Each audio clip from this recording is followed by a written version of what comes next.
Aceh Real Radio, Hikoya 106.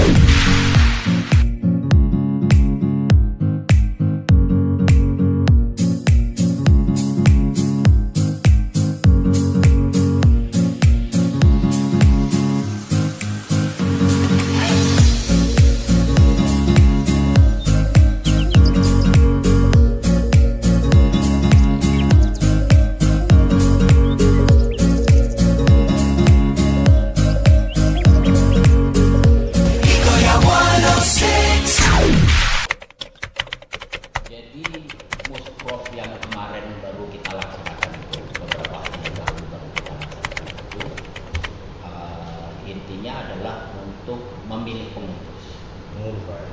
Nah, terutama saya, jabatan Kasdam itu penyampaian dari teman-teman itu secara ex officio karena jabatan saya, maka saya juga menjadi ketua umum PCSI di Aceh. Ya, jadi oke lah, saya akhirnya jadi ketua umum gitu ya. Saya terima itu dengan senang, dan saya pikir ini juga ada amanah gitu ya, tanggung jawab saya untuk membesarkan judo di Aceh ini, dan juga dalam jangka waktu tahun ini juga kan ada PON juga yang di Papua itu yang kita sudah mintakan ke PCSI pusat dan diberikan tambahan 2 wildcard, dan itu artinya kita punya 3 atlet judo yang nantinya akan berlaga di PON.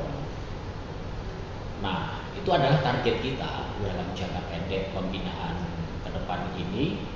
Kita fokus untuk mengantar 3 atlet kita untuk tentu saja bisa meraih emas untuk Aceh ini. Target kita ya? Ya, dan kebetulan sebelum saya bertugas di Banda Aceh ini, di Aceh sebagai Kasdam, saya juga pernah membina atlet di Provinsi Lampung pada PON Jawa Barat beberapa waktu.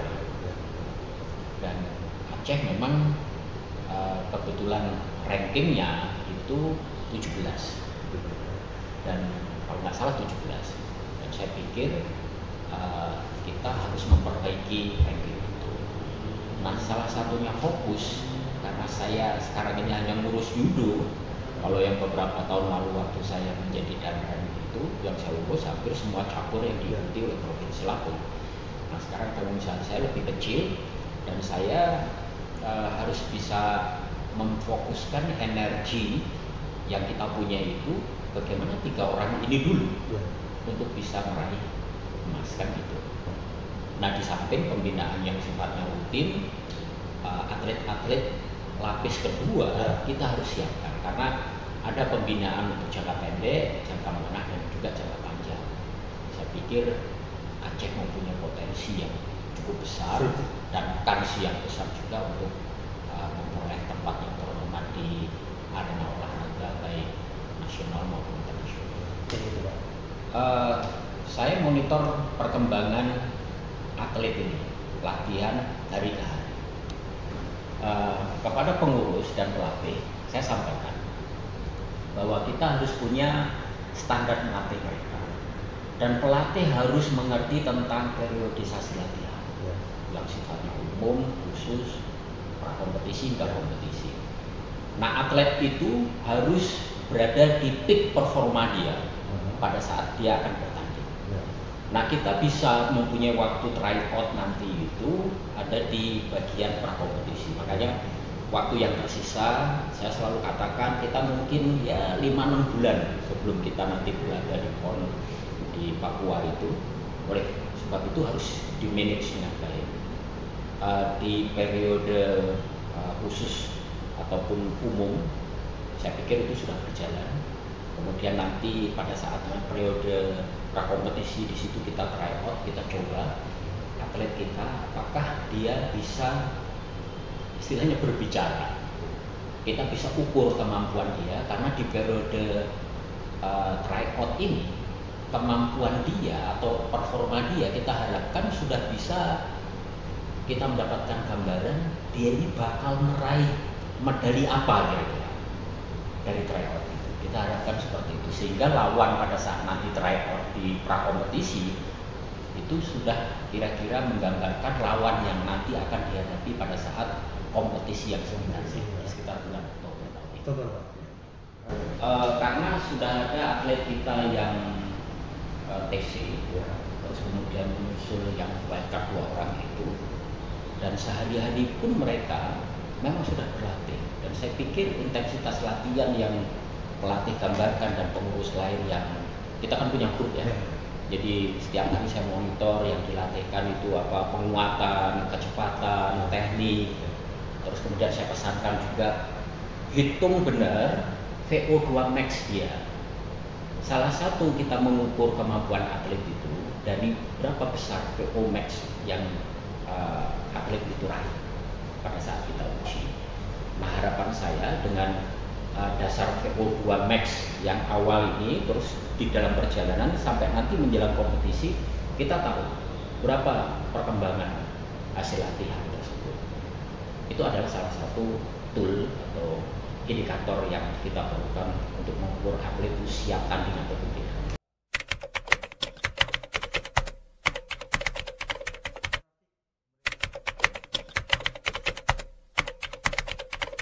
Kalau kita buat grafik itu mungkin bukan berupa peningkatan yang drastis gitu ya. Bisa kita gambarkan ini.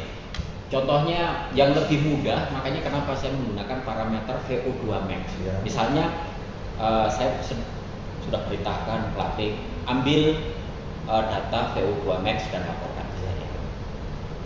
Terus kemudian jika sudah, saya pengen tahu angkanya.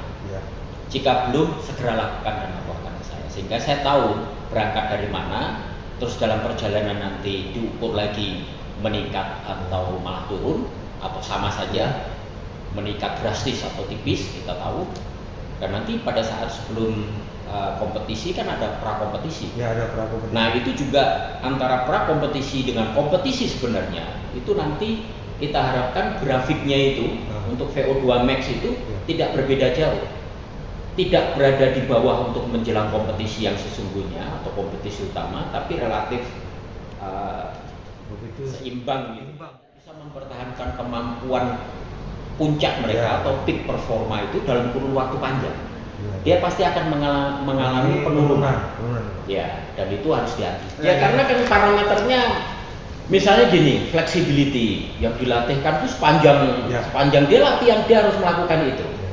Kemudian kekuatan, kan dibina terus kekuatan itu. Kecepatan dibina terus kecepatan. Endurance juga demikian. Nah, pada saat prakompetisi karena dia sudah simulasi pertandingan sebenarnya, jadi dia teknik ini segala macam sudah berbeda daripada tahap khusus, umum dan khusus tadi. Menjelang kompetisi dia juga berbeda pola latihan. Saya pikir nanti saya harus ketemu juga Koni, dan saya pikir Koni juga nanti akan mengumpulkan kita. Seperti apa kita belum tahu, itu Koni itu yang penting.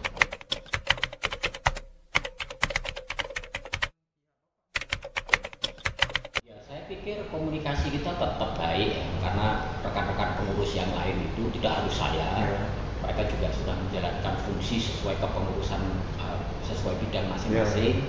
Yang bagian berkomunikasi dengan Koni juga melakukan seperti contoh misalnya hal yang basic, apakah atlet itu mendapatkan uang saku? Saya katakan begitu dulu ya kan. Kalau jawabannya iya, oh ya syukur. Kalau misalnya belum, segera diurus gitu kan mereka itu, ya namanya ada tambahan moral kan bagus juga untuk perkembangan mereka di dalam latihan. Nah, hal-hal seperti itu misalnya perlu ada. Saya mensupport upaya Koni Aceh, dan saya pikir in return sebagai gantinya Koni Aceh juga ada perhatian kepada atlet-atlet yang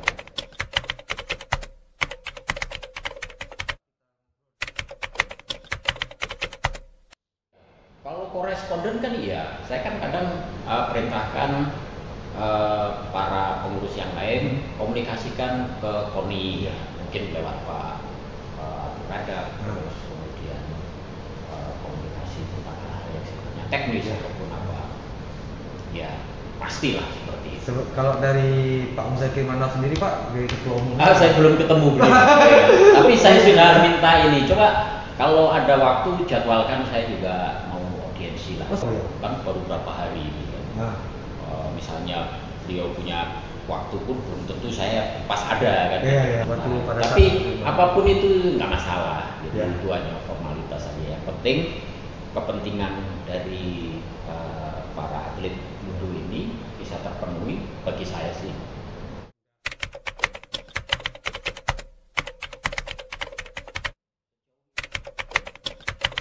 Aceh itu sejak zaman dulu dikenal sebagai bangsa pejuang yang ulet, tidak mudah dikalahkan. Nah, dalam konteks sekarang kita bukan perang. Dulu Aceh perang Ya. penjajah, ya. penjajah pun susah mengalahkan rakyat Aceh. Ya. Pada saat kita konflik, Ya. TNI pun susah mengalahkan pejuang kami. Ya. betul Pak. Jadi generasi muda Aceh itu mewarisi semangat juang yang tinggi dan tidak mudah kalah. Jadi tinggal bagaimana kita mendrive itu, memproyeksikan generasi muda sekarang itu menjadi prestasi di bidang olahraga. Dan saya pikir karena mereka mempunyai semangat yang diwariskan, Ya. yang kemajuan yang tinggi tadi itu, untuk menjadi atlet tidak terlalu sulit Ya. untuk mendorong mereka itu untuk berprestasi di bidang olahraga. Untuk Apapun itu, ya. ya kan, olahraga prestasi sekarang ini berbasis dengan semangat tulus dan ikhlas lah. Karena kita itu tidak dijanjikan, atau menjadi pengurus itu tidak menjanjikan materi. Ya. Kita nggak dibayar pun nggak jadi masalah. Orang kayak saya pun juga dipercaya saja udah senang saya itu, ya kan. Jadi itu pun saya akan berusaha semaksimal mungkin dengan kemampuan saya, dengan keterbatasan juga. Ya mudah-mudahan dengan upaya kita bersama, ya kan, diiringi doa masyarakat Aceh, kita mampu berprestasi di bidang itu. Berarti itu pun harapan Bapak untuk Ya. pengurus. Jadi pengurus pun juga saya pikir mempunyai semangat yang sama dengan saya, ya kan. Tidak kita mikir imbalan apa, kita mengurusi ini, ya udah kita lillahi ta'ala lah, ya kan. Kita kerjakan, ini kehormatan bagi saya. Dan saya pikir pengurus-pengurus semangat untuk itu, meskipun tidak ada iming-iming materi itu, oh jadi pengurus nanti dapat ini dapat enggak ada, dan kita tidak membutuhkan itu. Semangat aja yang penting. Terima kasih Pak. Banda Aceh Real Radio, Iko ya 106.